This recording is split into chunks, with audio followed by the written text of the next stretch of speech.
Hello, and welcome to the No Bad Questions podcast, where I try to learn in a conversational manner by sitting down with people who have interesting careers, important lessons to tell, or inspiring stories. I hope that you learn something too.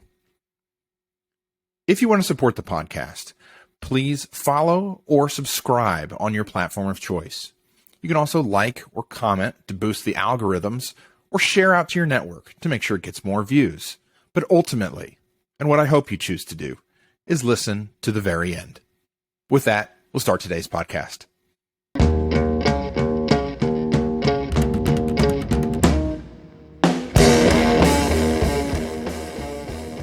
Hello, and welcome to this episode of the No Bad Questions podcast.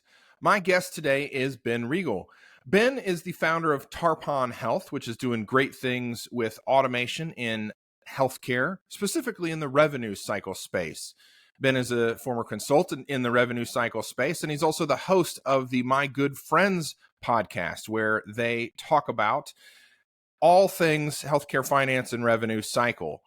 And I keep saying revenue cycle, and if you're out there and you listen and you aren't in the healthcare space, you probably are saying, what the heck is revenue cycle? And that is what Ben has come to join me to talk about today. It's a topic I've actually avoided because it's the space in healthcare that I live and breathe in. And I've just thought that, I don't know, I should wait a few episodes before I dive into my own field that feels egocentric. So thanks, Ben, for coming on. We're here on Black Friday in the United States right after Thanksgiving. Appreciate you making time. Yeah, of course. Happy to help where I can. So what is revenue cycle? For those in it, that might bring like PTSD. But for those outside, it's or I guess how my wife would describe it, which she can't. She's like, "What did your husband do?" I'm like, "It's it's something like finance and healthcare." That's what we always say. But I would say it's everything associated with how hospitals, physicians get paid. And so that's from the very beginning to the point you might register to the very end where you might pay a bill or the insurance pays a bill or doesn't pay a bill, and everything in between. So everything associated with kind of making that happen. And it's super complicated.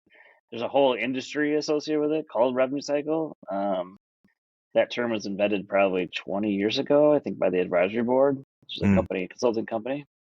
But it started to pull it together. It was always very disparate. Like there'd be like billers in the basement of a hospital or coders. So that's changed. It's in most places, that's changed pretty dramatically. But the basic mechanics of what we do has stayed the same for about 30 plus years.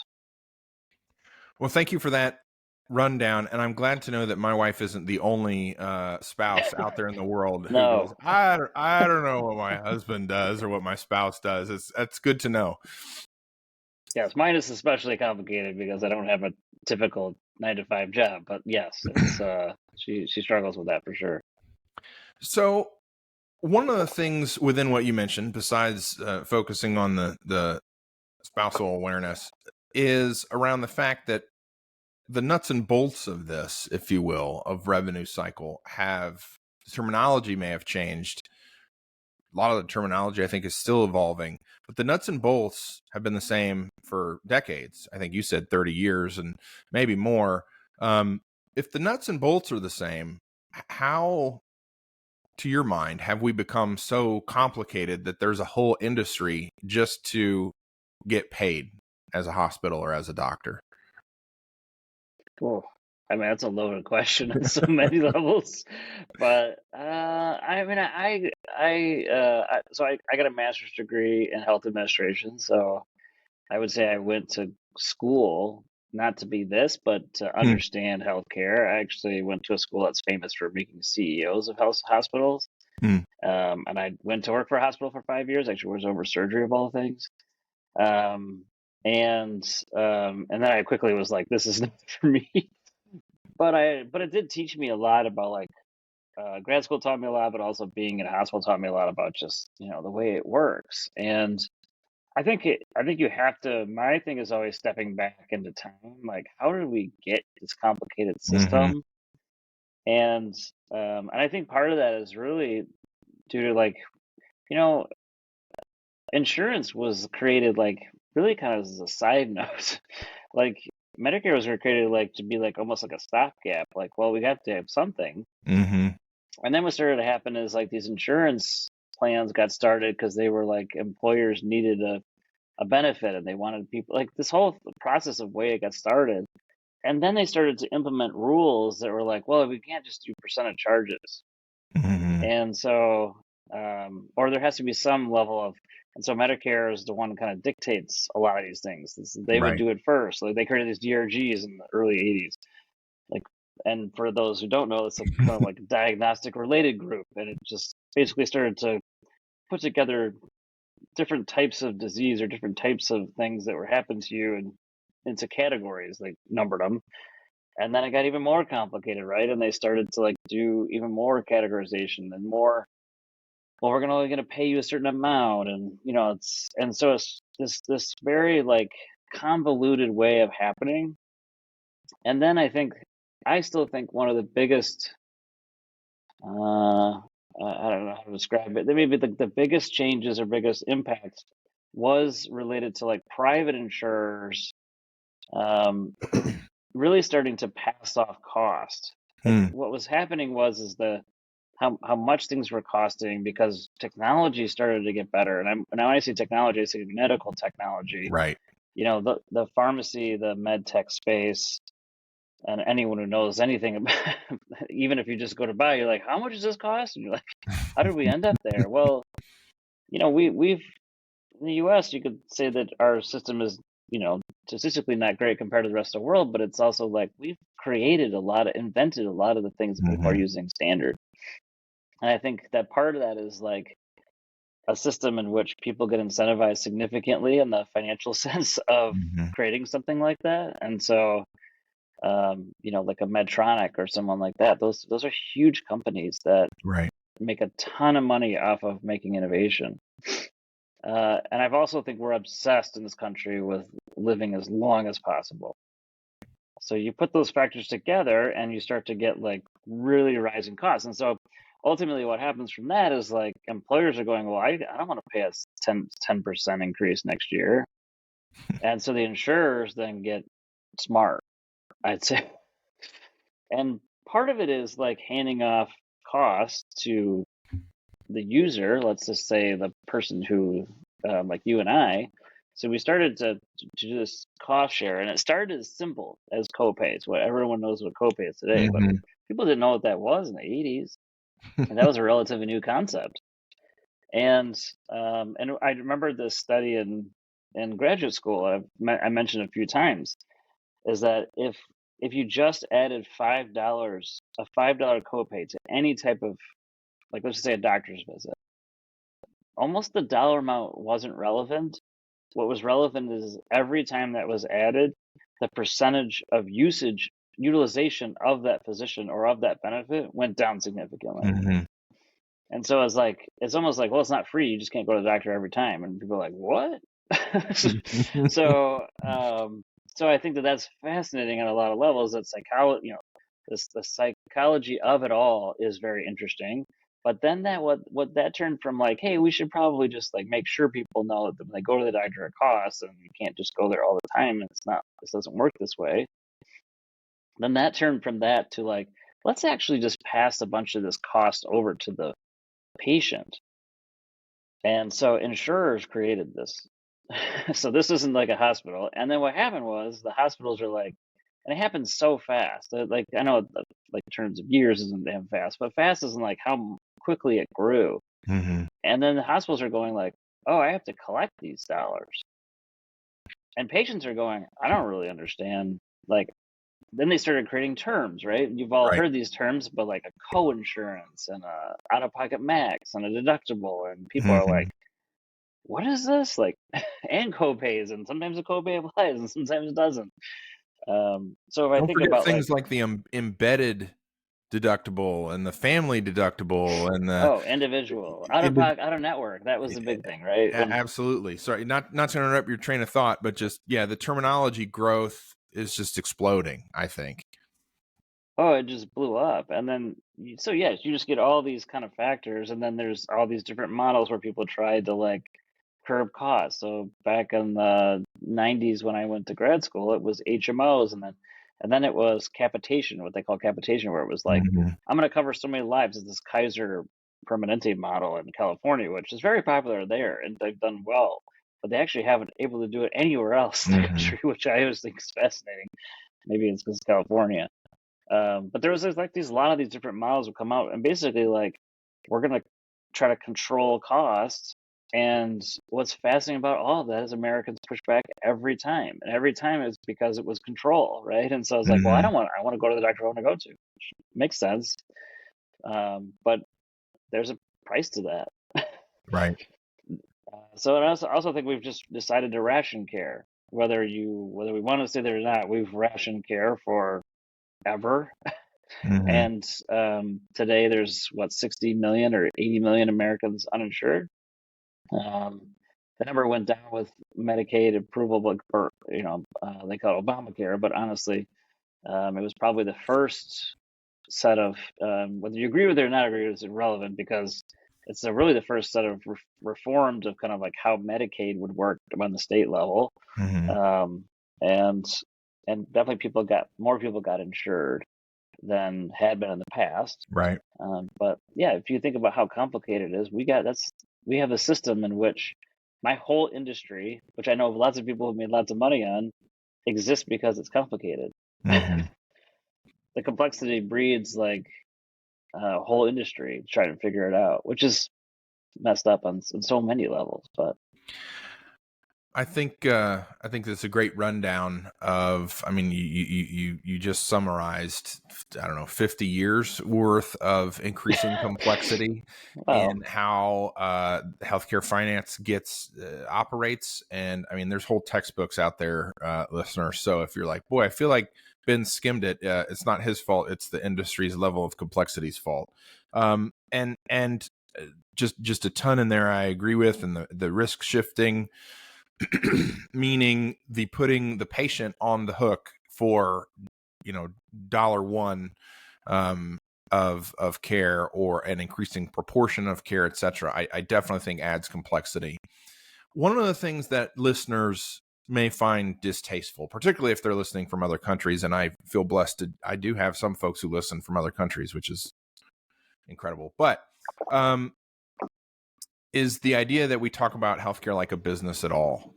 And I don't know if you have any thoughts on that, but to me, whether the United States model is a positive model or not, like you mentioned, some of the innovation that comes out of a more business oriented mindset or more financial, it is in any country in any. I mean, I always use the sort of idea with people. I say, if you go back 20,000 years to the healer in the tribe, he wasn't giving you juju unless you brought him a chicken. Like it's still, it's always been some version of goods exchanged for services. And I think that providers, meaning hospitals, physicians, home health, nursing homes in modern American healthcare have done, particularly in the last couple of years, because of some of the dollar shifting that you're talking about. I think we have done a really bad job of making sure patients understand and perhaps approaching with empathy the fact that it is a business, and to be here 10 years from now, we do have to make smart financial decisions. Sometimes there can be elements of rationing. Some organizations have deferral policies, where if you can't put down a deposit, you can't have the service. I know my dentist does that, and some hospitals do that. And so I don't know, A, if you agree that we've done perhaps a bad job, and B, what could we do better to outreach to, patients and communities to help them understand, not necessarily that, hey, this is a business and we have to get paid, but help them understand this world that has evolved in American finance and American healthcare finance, and how to understand their damn deductible and things like that. What could we do better? I mean, no one's gonna like my answer here, but That's okay. I mean, it is. I mean, how do I break this down? Because there's a lot. What you just said, there's a lot in there. Sure. Um, we hospitals did it to themselves. I mean, to Mm-hmm. be honest, like hospitals have dug this hole for 30 plus years, probably 40 Mm-hmm. plus years, where it's like we do patient care. We don't talk about finances. Like, and this Mm-hmm. is mostly coming from clinicians. I would blame mostly physicians and Mm-hmm. nurses. And I say that with like, not that it's really their fault, but inherently in medical school, they're not taught any of this. Right. So what they're taught is all of the clinical piece, which totally makes sense. Mm-hmm. But what is new and is just starting to being taught is like understanding how it actually works, like how the Mm-hmm. system is set up. Because most of them had no idea in any shape or form when they came out. I'll tell you a quick story because it's one Yeah, of my please. funniest ones. I moved to Cleveland when I went to work for McKinsey, and my neighbor was a hand surgeon. They were awesome, awesome family, awesome guy. And he's like, we're chatting, whatever, and he's like, he's like, what do you do? And I was like, well, I'm consulting, and then and then he's like, and then it turned out he like understood what I was in. He's like, oh my god, he goes, when I got out of school, I got my practice, I started practicing, and my wife is doing the billing, right? This is kind of classic story. Mm-hmm. And they're like, we're doing the billing, and we're going like 6 months or maybe 2 months, and we're like, we're gonna be rich. Like, this is crazy. So they, no joke, they went out and bought two Hummers at the time when like Hummers were big. Two matching Hummers. They're like, we're set. And he goes, and then we started to get paid, and we weren't getting paid nearly that we anywhere close to the amount, right? And then they were like, and then what would happen is I needed to collect from my patient who I just saved this person's hand, and they don't pay me. And he goes, we had to go sell the Hummers. It's like, I go, wait a second, you thought you were gonna get paid that amount and that patients would just pay you? I was like, are you out of your mind? Like, so yeah, they don't have any understanding of Mm-hmm. it. Mm-hmm. And so I think it's like this huge disservice. And so what happens when we start to get, revenue cycle started to become a thing, it became a thing because it was a freaking problem. Mm-hmm. And most people don't know this, but it's like on average, a hospital collects 30 to 35 cents on the dollar from every patient who has insurance. If they owe $1, we're collecting 30 to 35 cents. Let's delve into that. Actually, I want to jump on that one because every damn article that ever comes out from a journalist complaining about healthcare hospitals and providers, I got to take a moment. You blame the providers, which I think is very fair in your Well, answer to me I blame the providers on about one piece, yeah, just sorry, about one part of it. yeah. Um, and I think what you said is very fair, but one of the things that we get picked on is for our charges. So can you take a detour on your train of thought into really for somebody like, what do you mean you get 35 cents on the dollar? What does that mean? I know what it means and could probably break it down, but just can you break that down for folks who don't understand what the heck you're talking about? Well, yeah. I mean, what I'm talking about with that 35 cents is a patient balance. It's a real balance left Right. over for the patient. But there's this other thing called that people freak out. It's like, oh, you charge me That's what I'm talking 10 about. grand for like a CT scan. What the? Mm-hmm. I know that doesn't cost 10 grand. That is not real money. That's fake money. Mm-hmm. So just throw that out the window. You're going to see this thing, you're going to see this whole thing around charges, and then you're going to see kind of like a discount from insurance. There's lots of different terms for it. And you're like, oh, my insurance, look how much they discounted. And you're like, it's called contractual, but like that is not real money. Like Right. none of it ever has been. What happened over time, which is I go back to my complicated thing, is CFOs were like, well, if I just increase my prices by 10%, I've got all these contracts left over. Even during this time, even today, you could still get some of this.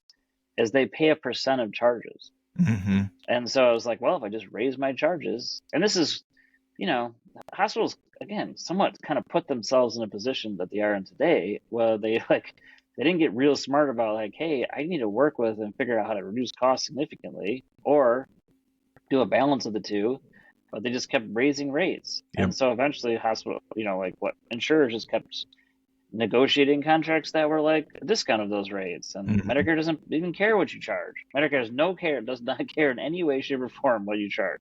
Right. It's basically like it's going to pay you a certain amount based on the type of work you did. So I think that's where it gets messed up, where it's you might see a $4 billion revenue, quote unquote, but it's not real money. It's like it gets down to like 1 billion, Right. actual what they should have collected. And the other portion of that is like patient balances.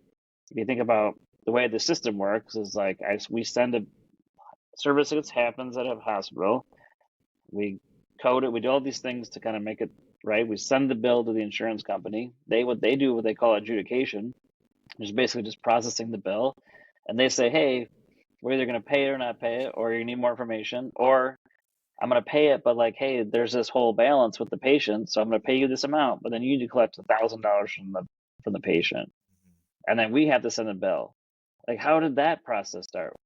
My friend Heather and I always say we didn't create the copay deductible system; they did. Right. And I say we as in like hospitals didn't create that, physicians didn't create that. Yeah, we're responsible for it somehow. That to me is crazy. I could go into a whole thing about why insurance industry is a disaster, but that's a whole maybe another side topic. We can perhaps go in more depth sometime, maybe on your show or something like that. But yes. No, I appreciate you breaking that down. And like I was trying to say, and I think you highlighted it, it's almost every article you read, if you're listening and this is interesting to you, this conversation, because you're not in healthcare or you're not in this area of healthcare, the key example, like Ben said, a CT scan. Hospital's going to send out an insurance claim to your insurance, and it's going to have what's called a gross charge on it. Maybe it's $10,000 to use easy math, like Ben said. That is the start of the funny money. And then the insurance, depending on its contract with the provider who did the CT, is going to say, no, we're not paying you $10,000. We might pay you 50% of that. Or they might have a contract that's a fixed fee where they say, we're just going to pay you $2,000 or whatever. Right. So then that's where if you get an EOB, you're going to get a discount from charge or an allowable or some terminology that discounts that amount down to a lower amount. And then your copay, your deductible, your whatever is going to be based on that lower amount, usually. What you're not going to see when you read articles about how prices, quote, air quotes, prices can vary between hospitals for having a baby. I think it was in Los Angeles a couple years ago by tens of thousands of dollars or whatever the case might be. I think it was the LA Times ran that article, but nobody go quote me on that. They're talking about gross charges, which has been said is funny money. And particularly if one of those organizations, because it was in California, as been alluded to earlier, was a Kaiser hospital. Kaiser's very much built on that capitation model. It's irrelevant, actually. Yeah, exactly. And actually, you can't compare those two. They're very apples to oranges. Right. This is why the Price Transparency Act was, to me, asinine maybe is the right word. It's like, and for people who don't know, it's like basically the government stepped in because there was enough examples where it was like, well, we should know exactly what you're charging and what it costs before we start. Right. Because and I will say hospitals weren't great, especially like on elective procedures or like a CT scan, weren't great at like providing like how much it really is going to cost. Mm-hmm. But the thing is, almost no one pays those costs. So yes, we needed to create some like self-pay, and they have worked on those things. I think most places have figured out like, here's what it is if you're just paying cash, you're not using insurance, and it's a huge discount. But the problem is it's like a super complicated system. And so if I actually charge this lower amount, I might get totally burned because I've already created this system for these Mm-hmm. insurers. And so the whole thing is just like, yeah, there's gonna be wide varieties because those markets are so different. Like if I go to Charlotte and I'm in Detroit, you cannot compare those two markets because the insurers have treated them differently over time. Right. Like Right. it's all a game. I go back to like, this is a game with the payers. Mm-hmm. And the game we've been losing. So I'm totally upfront. We've been losing the game, but it is an absolute game. And it's unfortunate, but that's the reality. Let's talk about the people in the middle of that game, which is the patient. What can John Q. patient do? We talked about a little bit about what hospitals could do better to educate patients. We've talked Yeah, about we how didn't we talk got about that. here. What Right. can a patient do to try to take more ownership and make sure that they know that I need some care? Maybe I gotta, let's not use cancer. That's pretty extreme diagnosis. I got a bad hip, or whatever. How can I take ownership to make sure that this ridiculously complicated process, I'm not going to come out financially harmed on accident, as a result? What can an individual patient do to try to advocate for themselves? Well, you asked earlier, which I didn't finish the question. Are we got on Oh, some sure. other topic? No, it was just you asked earlier about like what, how can we educate, how can patients get more educated about their own benefits, right? Like how could hospitals do a better job of educating? I think my answer is still not going to be one people like, but people don't care. Like ultimately, until you get sick and you have to pay the bill, you literally don't care. Mm-hmm. Unless you're going to do it a benefit election and you have to choose between a high deductible and a like, I get it, like, but that's like one time a year. But most people Mm-hmm. don't care. They're like, I don't know. I don't know how this system works. It is complicated, and frankly, I don't know if I trust this hospital like with the bill. Mm-hmm. And I would say that one of the biggest differences I always say is the hospital is an enigma. It's this big place that doesn't really have a face to it. That's why I always say like you can't find a bill lower on the priority scale for a person than a hospital bill. You tell me a bill that's lower. You would pay your vet bill before you'd fix you'd fix patches before you'd before you'd like pay your other bill. And by the way, if you go to the vet, you freaking have to pay the bill Right. before you get care. That Right. is non-negotiable, which I think is again hilarious. You'd pay your cable bill, you pay every bill before. You'd even pay your physician bill, and I say that because you may know your physician. Mm-hmm. Physician billing collection rates from patients is like 60+%. It's almost in the 80s. Hmm. And so if you think about like, well, the hospital is just this big enigma. So yeah, it is one of those things where it's like you don't care. So and it's complicated. What I think is fascinating, this is again this tug of war between like whose responsibility is it? The hospital will get blamed immediately. Susie gets a bill, or Aunt Susie gets a bill, or Grandma gets a bill for hip surgery, and they're like, "What in the world?" And they go, "What are you doing, hospital?" And Mm-hmm. the reality is, what they should be calling is they should be calling the freaking insurance company, going like, "Explain my benefits to me, and how did I end up with this?" Right. Because I don't understand them, and this doesn't make any sense. And I don't think that happens enough. I think mostly it's like, well, I called this customer service line on the hospital, and the hospitals again didn't do a great job of that. Didn't push back. I'm like, hey, you really need to talk to your insurer. Like this is on them to a degree. And so yes, I think it's hard. I think it's not easy. There's more Mm-hmm. and more of these. I think the necessary kind of financial counseling or patient advocate that someone can help someone walk through it. I think that is something that's just kind of desperately needed, and Mm-hmm. that's sad that that's desperately needed. If I'm honest, Yeah. I Yeah. don't know if I answered the question, but I think I probably explained more of the details of why it doesn't work.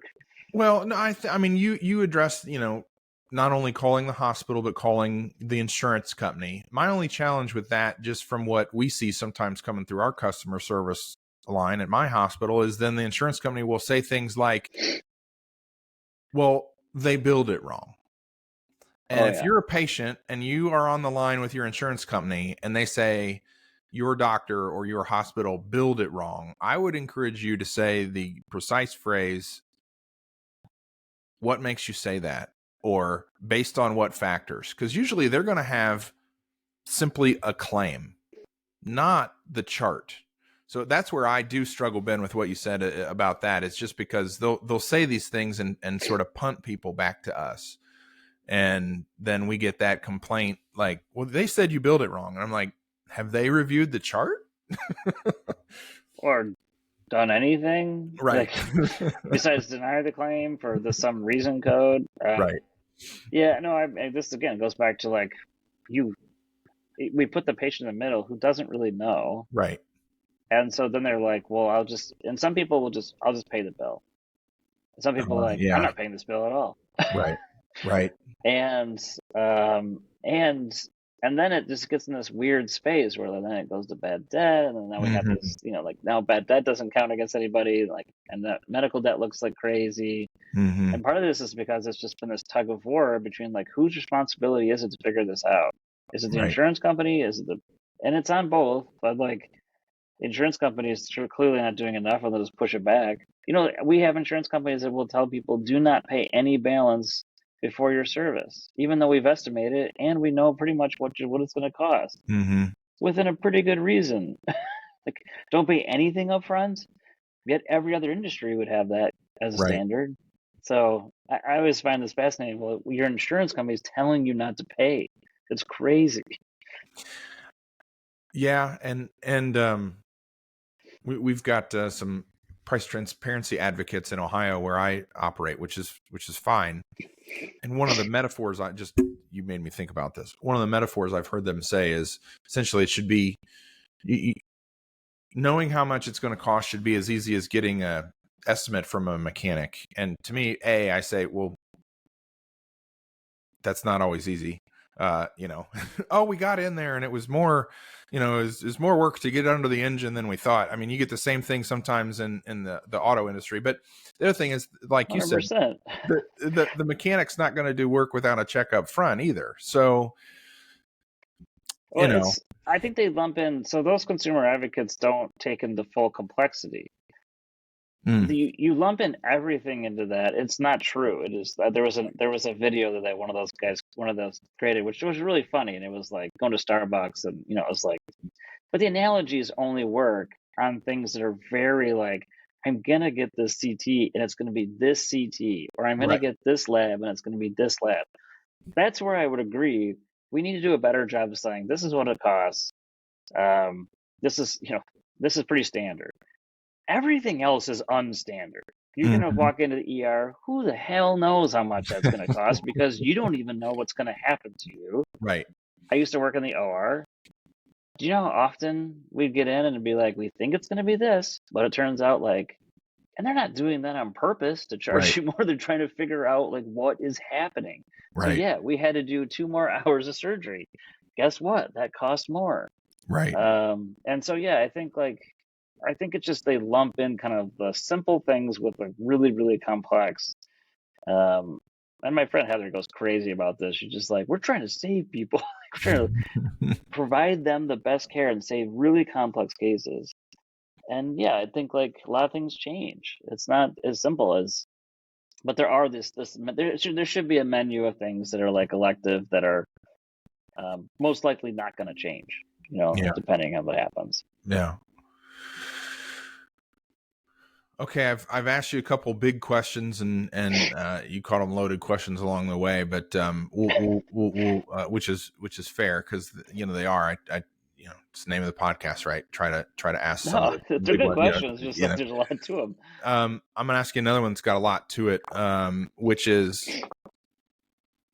this path we're on of risk shifting and increasing complexity and adding a Band-Aid to cover the Band-Aid of the Band-Aid of the, like sort of a gross metaphor, but like we're living in this world that's just a ball of Band-Aids to problems over the last 40 years. What's the sustainability level of this? I mean, my professor in graduate school has said that every 7 years we'll have a national healthcare conversation. I was like, 7 years? That's so like, but if you go back in time, it's pretty much been that. And then he goes, and he was one of my favorite professors. He was amazing. And he said, but nothing will ever happen until there's some major event that forces it to happen. Mm. And I think that, like, yeah, there's band-aids, but the reality is, like, I don't see it changing. Mm-hmm. I think there's too many people that stand to lose too much money that have every interest in keeping it the same. So I think you have those factors of, like, pharma and med tech and insurance, those three, right? If I just take those three, they're three of the biggest lobbying groups Mm-hmm. in any industry and anywhere in any country. In the U.S., those three will control a significant amount of lobbying.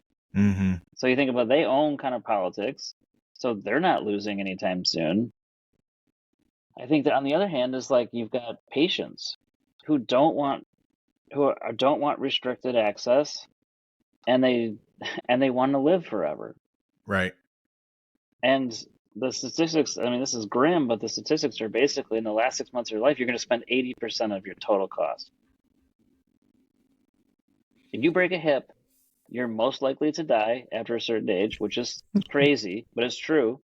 And you're going to spend a significant, almost like 95% of your expenses in the last 6 months. Mm. So it's just one of those things where I think, like, you've gotten all these factors. I mean, America's culture is America's culture, and Right. it has been one of which, like, if you take, like, socialist medicine versus what we've got, it's like, yeah, socialist medicine does work, but I think the way that America's built and the culture it has is saying, like, we're never going to go there. Mm-hmm. I don't see any way that happens. I even thought, like, because it's like, oh yeah, it keeps, look how much it is of GDP. I'm like, it's gone up every year. Like, no Right. one seems to, like, want to do anything about it. We've rationed care forever. But tomorrow, if we wanted to cover every single person, we could. Just Right. like that. We just to say, yep, we're going to pay for it. We've chosen not to. Okay, so we've chosen not to. And there's a cost to that, but that's a reality. And I thought maybe the pandemic would actually be something that would kind of force, like, a big unifying event where it's like, yeah, we got to fix this. If anything, it made it worse. Right. I agree with that. Definitely. Payers and providers are at probably, like, animosity towards each other is probably all time high. Yeah, I would agree. I would definitely agree with that. And okay, so we've covered a little bit of territory, in the time allowed to cover such a complex topic. We've covered what is rev cycle. We've covered, what providers can do to try to regain trust. A little bit, one or two tips for people to try to take some ownership. Make sure you're asking the right questions. Make sure you're self-advocating at all. When your open enrollment comes up, we touched on this, but we didn't highlight it, but make sure you're asking questions when your open enrollment comes up of your HR department or whoever. Like, you need to be informed, 100%. And just self-advocating. And then, I would say one thing we didn't really talk about, but just know your rights. If you've got the right to get an estimate, if you've got the right to dispute a bill, I mean, I'm pretty big provider advocate, but sometimes we do things wrong, either hopefully not intentionally. There are some bad actors out there, though, but a lot of times unintentionally, because it's so complicated. So know your rights. It's a system. Yeah. It's a system. I would say the other thing too is, two things on that of what people can do. One is, if you get a denial that says, like, hey, my insurance, we're not covering this. You went to the ER for this and it wasn't necessary. Appeal that. You have a right to appeal it, and appeal it until you can't. Like, don't let them get away with that, because ultimately you're the one who's going to drive that. I've had this recently just with, like, Blue Cross in my state. And the system sucks. Like, it's terrible. Even just to appeal it. The appealing is easy, but then you hear nothing, and then you forget about it. You get busy, and you're like, hey, whatever happened to that? Like, what do they do? I mean, this is no joke. I'm just thinking about it right now. I'm like, I've got 2 appeals sitting out there. I haven't heard boo from anyone about it, right? It's like, what is that? The other thing is, do a little bit of math when you get open enrollment on, like, knowing who you are, and what kind of situation you're in. A high deductible plan might actually be really good for you, but it might be terrible for you. Right. or the other plans that are options, like just do some math. Like if I think I'm going to have this happen, and I think it's worth to kind of, we were just going through this with nonprofit a board I'm on, and it's like, oh, we have this one deductible is only 500. I'm like, guys, the co-insurance goes to 30 in that, 30%.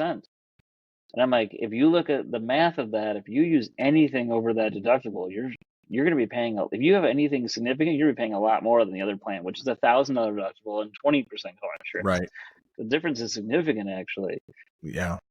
So it's those little things where it's like, again, why do insurance companies do this? It's like just confusing. It's just confusing. You know what's crazy? This is another crazy thing. I get on my soapbox about this. You're fine. There was a term called out-of-pocket max. Probably people have seen that on their thing.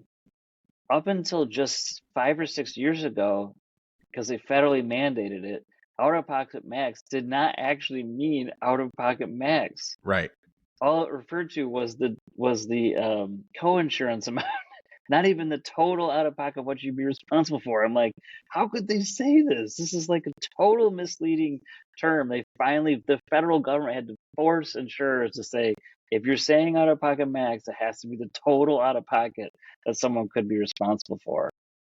Isn't it unbelievable? I just think that would just tell you everything you need to know about the system. It is. And I mean, just to add a nuance to that, my understanding, not a lawyer, is that things that are reference-based don't apply to your out-of-pocket maximum. So if you have reference-based labs that are in, which again, this is so detailed, but it's part of, if you're getting insurance from your employer, to me, you've got the right to ask your HR department or whoever at your company does your benefits, be like, well, how are we paying for things like labs or imaging? Because a very popular thing today is to do something called reference-based pricing, and certain elements of that, depending on the state and whatever, my understanding is they don't apply to your out-of-pocket max. So it's possible. Anything's possible. You could end up with even more bill. I mean, the point in that is I can't answer everybody's benefit structure across America. My point is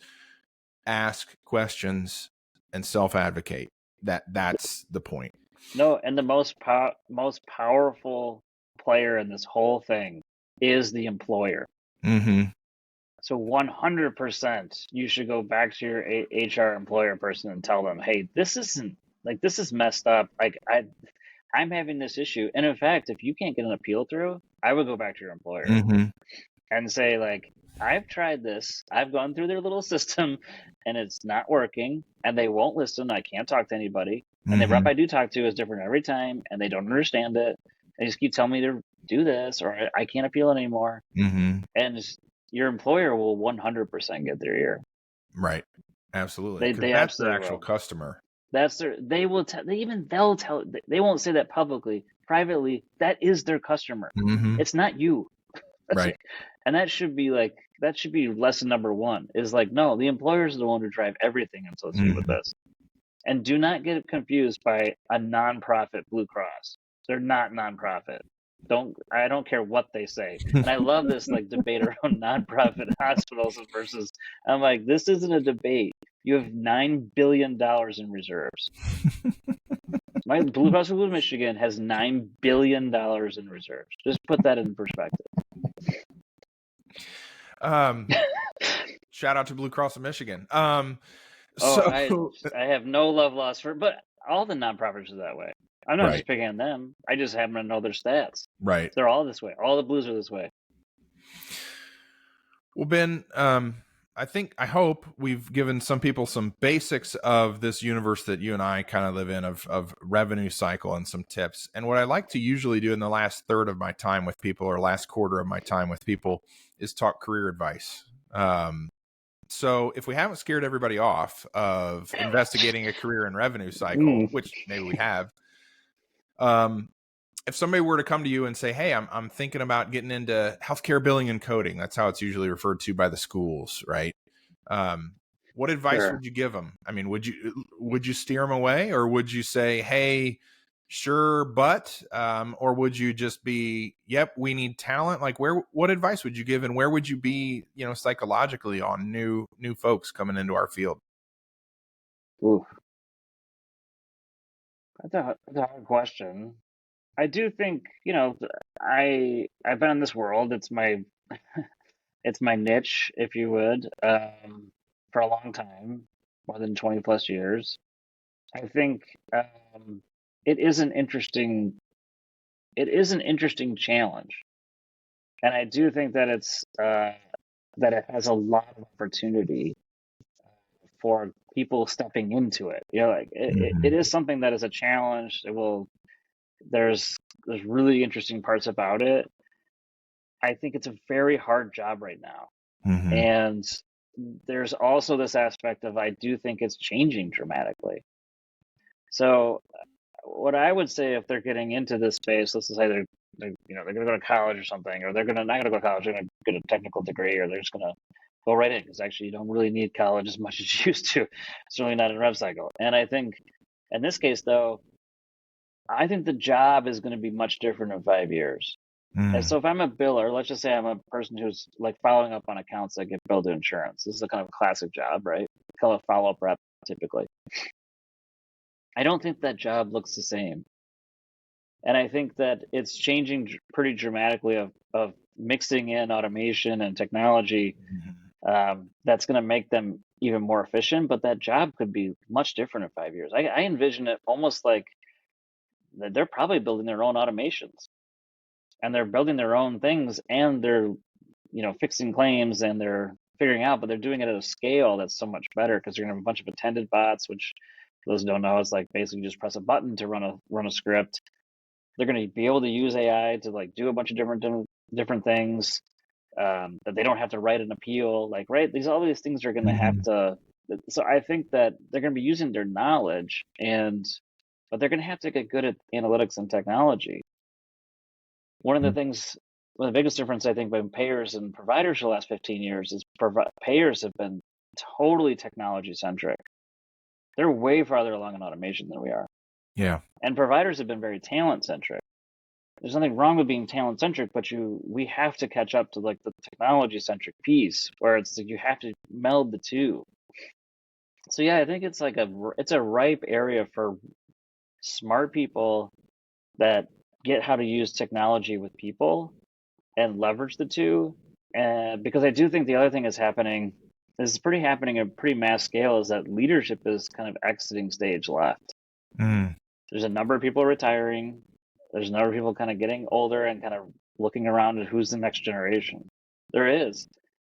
And I think the recruiting right now, especially for like a VP rev cycle at a hospital health system, good luck. That's a tough job. You're in it. It's like, this is not an easy, like, who are we going to go get the next people? Like, David, you're young, but like, I don't want to do that job. I have zero interest. And I know the space. And I think that's the other thing, is like hospitals have better start getting real smart on like how they, kind of cultivate those leaders and cultivate the next level. Even though it's so funny because they've been talent centric, but not in like, they haven't been good at it. Right. They're not recruiting the best people out of the schools. There's only a handful. I can think of a handful of hospitals that are recruiting like people like me who graduated 25 years ago. They went to a top 10 graduate school for health administration. None of my classmates went into rev cycle. They all went to be hospital CEOs or CEOs. Right. And I think, well, that doesn't make it. We didn't even get a class in rev cycle. I actually go back to VCU. I've been a couple times and like teach a class, but it's 2 hours, and people are like enthralled. They never heard any of this stuff, because it's not finance, right? Like we get lots of finance, but we don't get the inner workings of like, how do we actually get paid? Like that is another level. So anyways, I find it fascinating. There's no school for rev cycle. Yeah, I had 9 graduate hours of finance, and I'm one class maybe on rev cycle and reimbursement, and frankly, you could probably do 3 graduate credit hours just on rev cycle and reimbursement. I mean, 100%. And the fact that we don't understand it, and this is the other thing, most CFOs have no understanding. If I had a kind of a damning thing on like hospital leadership at this point, I would say that the majority CFOs are weak across the country. Mm. And not that like they're like bad people, it's just like they're like accountants. Mm-hmm. And that's not the job anymore. Like Right. almost none of those people grew up in rev cycles, so they don't even really understand it. Mm-hmm. And so you don't really understand it. And accounting, okay, and finance, fine. It's so much more complicated than this. So it's like they make decisions with these VPs of rev cycle, and they're like, oh, we can't do that. What's the hard ROI on X? I'm having this issue right now with just teaching people automation. It's like, well, we don't know if we want to do an automation program. You got to give me the cost savings. I'm like, you think insurers aren't taking out any cost? All Right. they're doing is like seeing how much more I can review of your claims to deny you more, because that's where I'm getting money. Right. They're not taking a dime out. So I just get this fascinating thing of like, we're trying to cut costs. RevCycle makes up less than 4% of your total net revenue. Do you know how much insurers spend on RevCycle related processing claims? You said it on your recent podcast, but I don't want to give it away for the Like audience. 24%. So just take that math into account, right? Like that's crazy. And then hospitals are bleeding and money, and so you just get like, well, let's do we're going to 10% cost reduction across the board to everybody. It's like, how does that make any sense? It is. I do think it's a tough world, but I also think like that's where opportunity comes from. So I'm giving career advice. I'm like, if you like working with numbers and people and kind of maximizing teams and technology, you RevCycle is right up your alley. So you said the question on new entrants to the field was a hard question. I don't know if this one will be hard then, and we'll probably this will probably round us out for the day, which is that's new entrants. What about folks that currently in the field? Maybe they've got that maybe they're reporting to maybe they're more upper level and they're reporting to the CFO and they're frustrated. Maybe they're a biller and they want to rise up. They're already in the field, but they're struggling to find opportunities. Or maybe they're just burnt out. Maybe, tired of this game. You called it a game. I've long called it a cold war with the payers, but whatever terminology you want to use, as you mentioned, it's a frustrating space to be in right now. Yeah. What advice would you have for folks combating, it's not clinical burnout, but it's administrative burnout, playing this game? What advice would you have to those folks already in the industry? Well, I think you have to find community. Authentic community is what I build. I'm not saying you have to, do something with me, but I do think like the reason I created a thing called RCM Leaders Forum, which was, kind of like, could I gather some of the best leaders in the country and just have real conversations? What I didn't know I'd create out of that is the community. And also what I didn't realize I would do is create a community in which, hey, it's like we're all in this together. Mm-hmm. I don't think I really 7 years ago realized how much it was needed to be like, no, we're all trying to do the same thing. Mm-hmm. And hearing that, Marty's struggling with the same thing that Heather's struggling with, that Karen's struggling with, that Kelly's struggling with, or actually Kelly figured this one thing out, and like everyone's like, oh crap, you're doing that with them. And so I do think that that's super important. And I would say most people don't have one. Mm-hmm. Like that's the one thing I would say is like I don't think that everybody has them. And so they're kind of insular in their organization, and they've got them, but if you never look outside your organization and see what everyone else is doing, you don't look up. Some people just don't look up. Yeah. And I say that like they're like totally focused on the thing. I talk to a lot of leaders and they're like, oh, well, we're doing this, but I don't know. Like, I think we're way behind. I just had this conversation. I'm like, way behind? What are you talking about? Like, no one's doing what you just described. Like, not many people. And so you're not that far behind. You're like way ahead. But they don't have the concept of like, because they're not really having those conversations in a wider front. My leaders came in. So I say my community of leaders came into my forum. I have them twice a year in the spring. Just like you described, burned out, frustrated, tired. Like it was the vibe was like, whoa, like what happened? Mm-hmm. What's going on right now? And I think that partly was, coming out of pandemic, and then activities went back to normal. So it's like you had kids in soccer for a while, they weren't in soccer, or they were like, it wasn't the same. And now it was like full on, we're back to like normal. And then hospitals weren't doing well. Right. So like it's all of a sudden this like pressure kind of from all areas. Life returned to normal, quote unquote. And then it was like, so I think people just came out of that going, holy crap, like what is going on? Everyone's remote now. Mm-hmm. So if you're not intentional about that, I think remote's great. Like this is awesome. But I also think like if you're not intentional, that's a huge shift for a lot of people. Yep. I would say it's the largest management shift in potentially the history without outside the internet. Mm. Because it is forcing you to do management different. Right. And so for the managers who don't have a lot of training or don't have a support, it's like my people were literally just there. I just go there and I kind of talk to them and I have all this water cooler talk, whichever you want. But that was important. And that's how some people just manage. And so you have to just totally change your management. So I think those all kind of probably factored into like feeling kind of burned out. But I think community is super important. I can't stress it enough of like finding people that are in the same boat as you are. Well, on that last bit of advice, I think that's a good spot to wrap up. Ben, thanks for coming to join me here on No Bad Questions to talk about the state of, or at least what is, revenue cycle and hospital billing, and some of the challenges and some of the opportunities, and some advice for consumers, and some wrapped up with some career advice as well for both new entrants and existing folks in this space. I really appreciate it, and thank you very much. Yeah, no worries. I would say one more thing, Yeah, if I please. could. And maybe it's just that I think it's important that I hit on this. I brought my yoga instructor to our last event. So people laugh, and it was a huge risk. I actually had no idea how this was going to go. I'm totally upfront. And not everyone's into yoga, whatever. I just got into this last year. But one of the things, I did not coach him on this. And he's awesome. I flew him down, the whole thing, right? And one of the things he's just so good at picking up on, and he said, well, we do this like everyone's doing it. There's like 50 of us, and he's not doing like full on floor. It's just like in your chair or whatever, right? So it's like, but he's talking to you during it. And one of the things he kept saying is the work you're doing is valuable. It's important, and you are important to how the whole thing works. And he kept saying like phrases like that over and over.